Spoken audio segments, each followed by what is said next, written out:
ഞാൻ ഫെഡറൽ ബാങ്കിൽ ഓപ്പറേഷൻസ് ഡിപ്പാർട്ട്മെൻറ്റിൽ കയറിയിട്ടുണ്ടായിരുന്നു പാർട്ട് ടൈം ജോബായിട്ട്. ആലുവ ഫെഡറൽ ബാങ്കിൽ ഓപ്പറേഷൻസ് ഡിപ്പാർട്ട്മെൻറ്റിൽ അക്കൗണ്ട് ഓപ്പണിംഗ് ഫോമൊക്കെ നമുക്ക് ഇതിലേക്ക് അടിച്ചു കയറണം, സിസ്റ്റത്തിലേക്ക് അടിച്ചു കയറ്റുന്ന പരിപാടി. അപ്പോൾ ഗോബൂസിൻ്റെ തൊട്ടിപ്പുറത്ത് തന്നെയാണ് ഫെഡറൽ ബാങ്കിൻ്റെ ഓപ്പറേഷൻസ് ഡിപ്പാർട്ട്മെൻറ്റ്. അവിടെ ഉണ്ടാവും. ഞാൻ കുറച്ച് അക്കൗണ്ട് ഇത്ര ടാർഗറ്റ് ഉണ്ട്, എത്ര ഫോംസ് അടിച്ച് കയറണം ഒരു ദിവസം ഉണ്ടാവും. കുറച്ച് അടിച്ച് കയറ്റി അതേത്തേക്കും ബ്രേക്ക് എടുക്കണം, നേരെ പോയി ഒരു ചായയും സിഗരറ്റും വലിച്ച് അവിടെ അമ്മമാരുടെ കത്തിയൊക്കെ അടിച്ച് പിന്നെ വന്നിരുന്ന് വർക്ക് ചെയ്യും. അങ്ങനെയായിരുന്നു. അപ്പോൾ അതുകൊണ്ട് കുറച്ച് വണ്ടി കാശും അങ്ങനത്തെ ചിലവിനുള്ള കാശൊക്കെ കിട്ടുമായിരുന്നു. അപ്പം അങ്ങനെ നിൽക്കുന്ന സമയത്താണ്, ഇപ്പോൾ ജോബൊക്കെ ആയിട്ട് ഇങ്ങനെ പോകുന്ന സമയത്താണ് അൽഫോൺസിൻ്റെ നേരം ഓണാവുന്നത്. അങ്ങനെയാണ് അവൻ വിളിച്ചിട്ട് പറയുന്നത്, നേരെ ചെന്നൈക്ക് പറയുന്നുള്ള രീതിയിൽ പറയുന്നത്. അങ്ങനെ ഞാൻ ആ ജോബ് ഉപേക്ഷിച്ച് നേരെ ചെന്നൈയിലേക്ക് പോയി അന്ന് അസിസ്റ്റും ചെയ്തു. അവൻ പറഞ്ഞു എൻ്റെ അടുത്ത് അസിസ്റ്റ് ചെയ്യാമോ എന്ന് ചോദിച്ചു. അന്ന് നേരത്തിലും അസിസ്റ്റ് ചെയ്തു. അപ്പോൾ ഭയങ്കര എക്സ്പീരിയൻസ് ആയിരുന്നു. അപ്പം മലർവാടി ആർട്സ് ക്ലബ്ബ് ചെയ്യുന്ന സമയത്ത് ഈ 11 കശ്മീർ എന്ന് പറയുന്ന സിനിമയുടെ ഒരു ദിവസത്തെ ഷൂട്ട്, അതും പിന്നെ എൻ്റെ സീൻ വന്നേക്കുന്ന ഷൂട്ട് 2 ദിവസം എനിക്ക് ഈ ഒരു സിനിമ സെറ്റിലുള്ള എക്സ്പീരിയൻസ് കിട്ടിയിട്ടുള്ളൂ. പിന്നെ ഷോർട്ട് ഫിലിംസും അങ്ങനത്തെ കാര്യങ്ങളാണ്. അപ്പോൾ 2 ദിവസത്തെ എക്സ്പീരിയൻസ് അല്ലെങ്കിൽ ഒരു സിനിമ സെറ്റ് ഞാൻ കണ്ടിട്ടില്ല. നേരത്തിൽ ചെന്ന് കഴിയുമ്പോൾ ഇത്ര ദിവസം എനിക്ക് 71 ഡേയ്സ് കണ്ടാണ് എടുത്തതെന്നാണ്. അത്രയും ദിവസം സിനിമ സെറ്റിൽ ഫുള്ളോൺ നമ്മൾ തന്നെയാണ് എല്ലാ പരിപാടികളും ചെയ്തുകൊണ്ടിരിക്കുന്നത്. നമ്മൾ ഗ്രൂപ്പായിട്ട് നിന്നിട്ട് എല്ലാ പരിപാടികളും, ഇപ്പോൾ എല്ലാവരും ഉണ്ട്. കിച്ചുണ്ട്, ഷബരിയുണ്ട്, ഷർഫൊന്ന് വർക്ക് ചെയ്തുകൊണ്ടിരിക്കുകയാണ്. ഷർഫ് പോയി വരും, അങ്ങനത്തെ പരിപാടികളായിരുന്നു. കണ്ടിന്യൂറ്റി നോക്കിക്കൊണ്ടിരുന്നത്. ചാർട്ടിങ്ങിൻ്റെ പരിപാടികളുണ്ടായിരുന്നു. പിന്നെ ഡയലോഗ്സ് എന്തെങ്കിലും മാറ്റം അങ്ങനത്തെ പരിപാടികളൊക്കെ വന്ന് ഞാനാണ് എഴുതി കൊടുക്കുന്നത്. എൻ്റെ കൈയക്ഷരം മലയാളം നല്ല ഉരുട്ടി എഴുതാൻ എനിക്ക് അറിയാവുന്നതുകൊണ്ട് ഞാനാണ് എഴുതി കൊടുക്കുക. അങ്ങനത്തെ പരിപാടിയൊക്കെ ഉണ്ടായിരുന്നു. ഇപ്പോൾ നിവിൻ്റെ അതിനകത്ത് മാത്യു എന്ന് പറയുന്ന ക്യാരക്ടർ മറ്റേ സ്വെറ്റൊക്കെ ഉണ്ടാവും പുറത്ത്, ഇതൊക്കെ പക്ക സ്റ്റില്ലൊക്കെ എടുത്ത് അങ്ങനത്തെ പരിപാടിയൊക്കെ ചെയ്ത് അങ്ങനെ കറക്റ്റ് കണ്ടിന്യൂറ്റി ഞാൻ പിടിച്ചിട്ടുണ്ടായിരുന്നു അതിനകത്ത്. അപ്പോൾ അതുകൊണ്ട് തന്നെ എനിക്ക് സിനിമയിലേക്ക് വന്നപ്പോൾ ആ ഒരു കാര്യത്തിൽ ഭയങ്കര എന്താ പറയുക ഹെൽപ്ഫുള്ളായിട്ടുണ്ട്.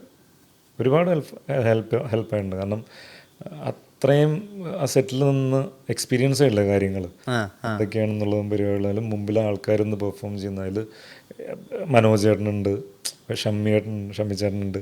ഷമ്മിച്ചേട്ടനൊക്കെ പ്രോംപ്റ്റ് ചെയ്ത് കൊടുത്തിരുന്നത് ഞാനാണ്. എനിക്കിപ്പോഴും ഉണ്ടായിരുന്നു. നമ്മുടെ തമിഴല്ല കേട്ടോ, മലയാളം. പോലീസ് സ്റ്റേഷനിലെ സീനും കാര്യങ്ങളൊക്കെ. അപ്പോൾ പ്രോംപ്റ്റിംഗ് ഒക്കെ ഞാൻ അതിൽ നിന്നാണ് പഠിക്കുന്നത്. പുള്ളിയൊക്കെ പറയുന്നുണ്ട് എനിക്ക് നേരത്തെ ഇട്ട് തരണം.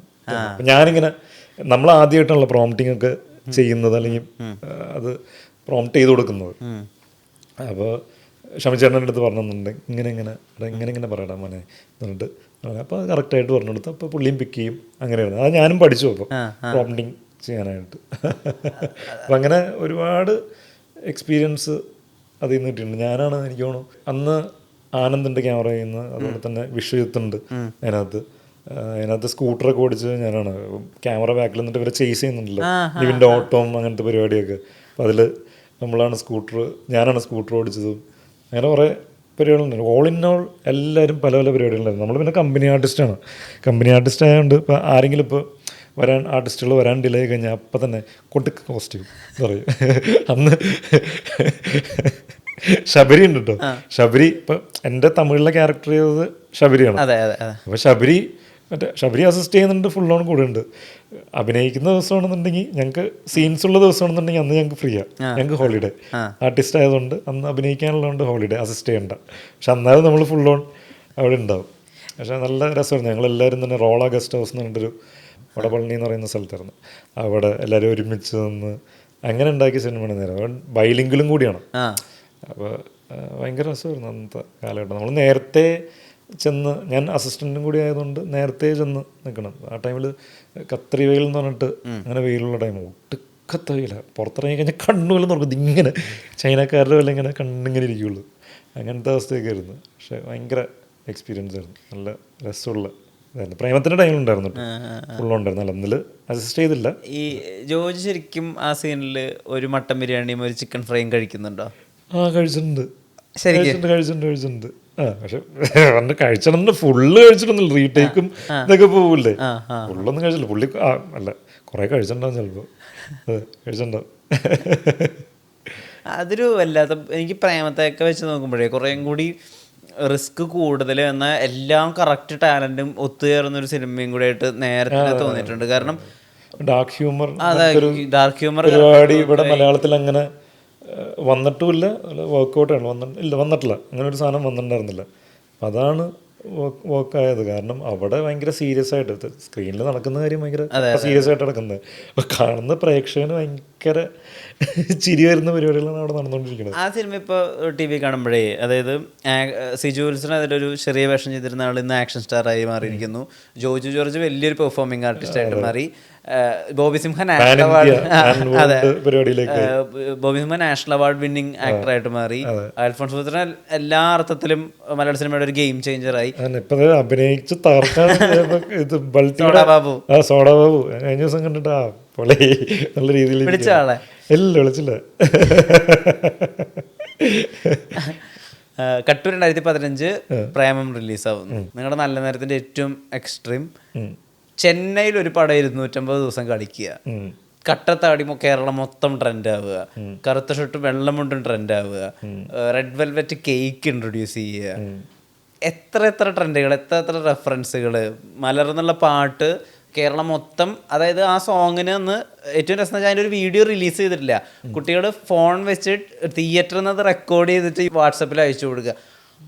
അങ്ങനെ ഒരു ഇൻസെയിൻ ട്രെൻഡ്. സത്യം പറഞ്ഞാൽ ഒരു പടം വിജയിക്കും, പക്ഷെ ഒരു പടം മൊത്തം യുവാക്കളെ ഏറ്റെടുത്തൊരു സിനിമ അതിന് ശേഷം അത്രയും ഇമ്പാക്റ്റിൽ ഉണ്ടായിട്ടില്ല എന്ന് എൻ്റെ ഒരു അഭിപ്രായം.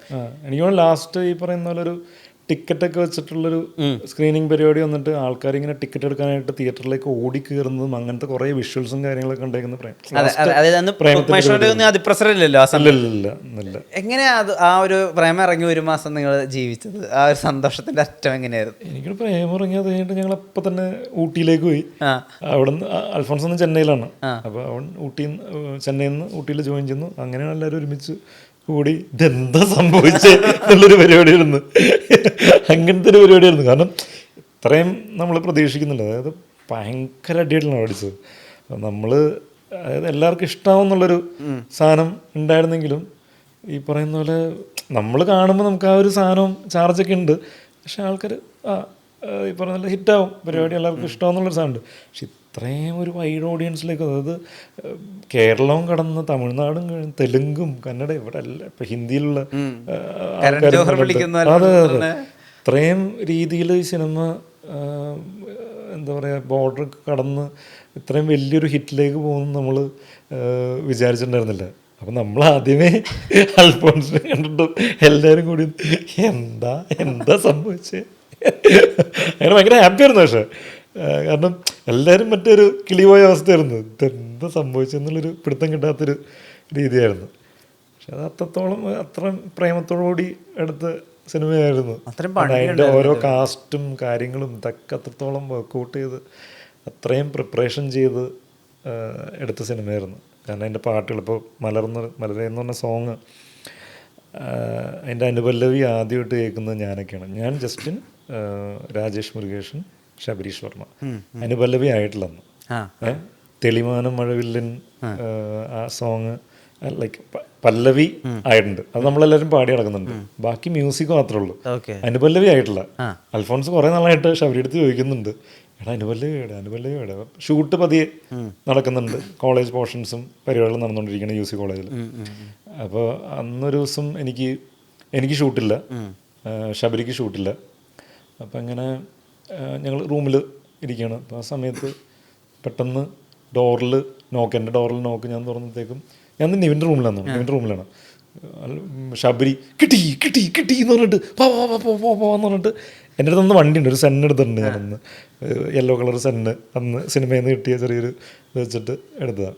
അപ്പോൾ വണ്ടി എടുക്കും പോ രാജേഷിൻ്റെ അടുത്തേക്ക് പോണത്തറയിലന്ന് രാജേഷിൻ്റെ വീട്ടിൽ സ്റ്റുഡിയോ സെറ്റപ്പൊക്കെ ഉണ്ട്. ഞാൻ എനിക്ക് അനുപല്ലവി കിട്ടി ഇപ്പം തന്നെ വരണം എന്ന് പറഞ്ഞിട്ട് നേരെ ഇവിടുന്ന് വിട്ടടിച്ച് പോവാണ്. നേരെ വിട്ടടിച്ച് തൃപ്പൂണിത്തുറെത്തി. അവിടുത്തെ ജസ്റ്റിൻ നമ്മൾ കോണ്ടാക്ട് ചെയ്യണം, അവനൊന്നും ഷൂട്ടില്ല. അപ്പോൾ അവനും അങ്ങോട്ടേക്ക് വന്നു. അവിടെ ചെന്നിട്ട് അവിടെ ലൈവായിട്ട് പരിപാടി ശബരി അങ്ങ് പാടാണ്. പാടി കഴിഞ്ഞപ്പോഴത്തേക്കും പരിപാടി ഓൺ. അത് ഭയങ്കര രസം. ഞങ്ങൾ അവിടെ ചെന്ന അപ്പം തൊട്ട് പിന്നെ ഈ റെക്കോർഡ് ചെയ്ത പരിപാടികൾ ഇങ്ങനെ പാടിക്കൊണ്ടിരിക്കുന്നു. ഞങ്ങളിങ്ങനെ ഫുൾ ഓൺ ഇതന്നെ പാടിക്കൊണ്ടിരിക്കുന്നു. മലരേ നിന്നെ കാണാതിരുന്ന അത്രയും എന്താ പറയുക, അന്ന് സായി അഭിനയിച്ച് തുടങ്ങി കഴിഞ്ഞു. സായിനെ കണ്ടും തുടങ്ങി, അതുപോലെ തന്നെ അഭിനയം നടന്നുകൊണ്ടിരിക്കുകയാണ് പാരലലി അവിടെ. ആ സമയത്താണ് അപ്പോൾ എല്ലാവർക്കും മലർ അല്ലെങ്കിൽ സായി അഭിനയിച്ച് കഴിയുമ്പോഴത്തേക്കും ഭയങ്കര അന്നേ വർക്കാണെന്നുള്ളത് നമുക്കറിയാം. നമ്മൾ പെർഫോം ചെയ്യുന്ന സമയത്ത് തന്നെ സായി ഭയങ്കര ബ്യൂട്ടിഫുള്ളായിട്ട് തന്നെ ഭയങ്കര അടിപൊളിയായിട്ട് മലറിനെ ക്യാരി ചെയ്യുന്നുണ്ടെന്നുള്ളത് നമുക്ക് എല്ലാവർക്കും മനസ്സിലായി. നമുക്ക് തന്നെ ഓട്ടോമാറ്റിക്കലി അവിടെ ഷൂട്ട് നടക്കുന്ന സമയത്ത് തന്നെ മലറിനോട് ഭയങ്കര ഒരു ക്രഷും പ്രേമവും അങ്ങനത്തെ ഒരു ഇതാണ്. അത്ര ഇതിലാണ് നമ്മൾ നോക്കിക്കൊണ്ടിരിക്കുന്നത്. അത്രയും ബ്യൂട്ടിഫുള്ളായിട്ട് അവർ പെർഫോം ചെയ്തിട്ടുണ്ടായിരുന്നു. ആ ഒരു ഇതും കൂടി നിന്നിട്ട് ഇപ്പോൾ ഓൾറെഡി സായി അവിടെ ഉണ്ട്, മലരുണ്ട്, മലരാരാന്നുള്ളത് നമുക്കറിയാം. ഇതിൻ്റെ ഒപ്പം തന്നെ ഇവൻ നിന്നങ്ങ് പാടാണ് ശബരി. അപ്പോൾ ഭയങ്കര ഫീലായിരുന്നു. അത് എനിക്ക് വേറെ ആർക്കും അല്ല, അത് കിട്ടിയിട്ടുണ്ടാവും.